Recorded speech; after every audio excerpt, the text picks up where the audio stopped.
Well, Neil, this is just crushing. I mean, a week ago, Penn State's the #2 team in the country, thinking it's going to the college football playoff, lose a heartbreaker, come out here, crazy day with the rain, and they lose this game. They can't run the ball. They can't stop anybody throwing the ball. This season is, I mean, this is like 1999 or something.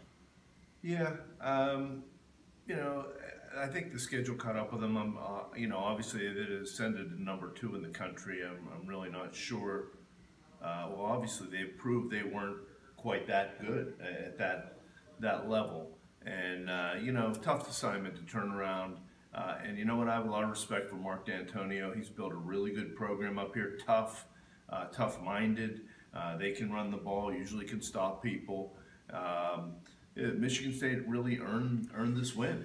Did Saquon Barkley lose the Heisman today? I mean, that's 6 games out of 9 he's failed to rush for 100. Their offensive line is just bad. It's just a bad offensive line. They can't run block. If McSorley's not making his plays with his feet, I mean, what are they going to do? I don't know. I still think they're confounded about who they are.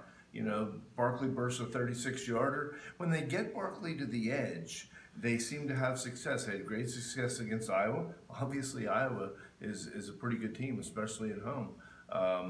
You know, but they keep trying to run up the middle, and they're really not able to do it. Occasionally, they can crack something, but generally not a big play. I'm not sure. I think that they've gotten away from the run. They passed 3 straight times after that. I don't know. It just seems like sometimes they pass when you think they should run, and sometimes they run when you think they should pass, and they just haven't brought it all together in sync. You know, they made some really good plays to take the lead. Once again, they lose the game in the 4th quarter. Ron Bates gets hurt. That's a big loss. But, I mean, you're the #2 team in the country. You've got to overcome a lost lineman and be able to run the ball. Now, Ryan Buchholz gets hurt on defense, and they give up 400 yards passing a week after J.T. Barrett completes 16 in a row and goes for 328. They just got destroyed. They can't get pressure on the quarterback, and they can't cover long enough. So that's just a recipe for disaster. Yeah, I think their secondary has been disappointing. Even though they have a young front, you lose a guy like Buchholz. You know, they were sending 5 and 6 guys today at the quarterback. I'm not sure they blitzed quite as much against Ohio State. Boy, they really were trying to get to Michigan State's quarterback. You know, help me. I'm blanking on him. I thought he played great, though.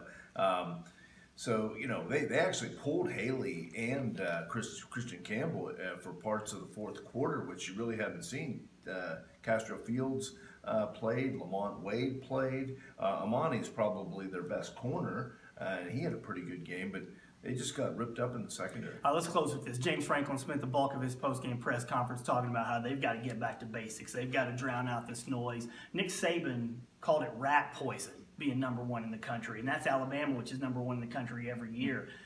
Is it possible in college football to drown, when you're hearing how great you are, and you're hearing for 2 months you've got the best player in college football, and you're going to the college football, is it possible for 19, 20-year-old kids to drown that out and concentrate on Probably their not, task? but I think what really hurt this was, you know, they come off the devastating loss to Ohio State, when everybody's, like Franklin said, patting them on the back, and then everybody's nitpicking and picking them apart and talking about what went wrong. But that's what comes with State. expectations. It is, but I think the way the schedule aligned with 2, it was written before the season that this game, it might have been Ben Jones, I'd give him credit, it was written that this game may play tougher than any other game on their schedule because of where it was placed.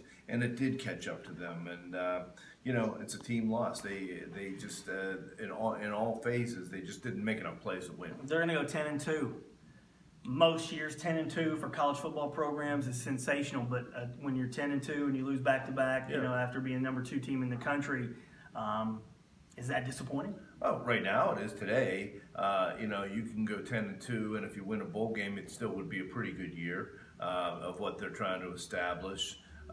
But sure, you know, when you go from #2, you know, to where they are right now, they'll probably be 15th, 16th, I would guess, this week. Yeah, it hasn't been 2 good weeks for them. This program has a lot of problems to fix. Last year's a great year. 10-2 this year, maybe. They got issues. They got major issues. Joe Moorhead's doing a tremendous job, but when you can't run the ball with Saquon Barkley, you've got problems. When you're giving up 400 yards passing, you've got problems. These are things they're going to have to fix for the next few years. We all think Penn State football can be good for the next few years, but they're losing a ton of players next year. They've got issues that they're going to have to correct fundamentally, X's and O's, to go with replacing the good players they're going to lose after this year. Yeah, for sure. And, you know, I don't know, some of it is schematic too, because it just may be that the kind of offense they want to run isn't necessarily conducive to really running between the tackles and developing linemen. All right. For Neil, I'm Corey. Thanks to John McGonigal from the Center Daily Times on our video. You the man, John.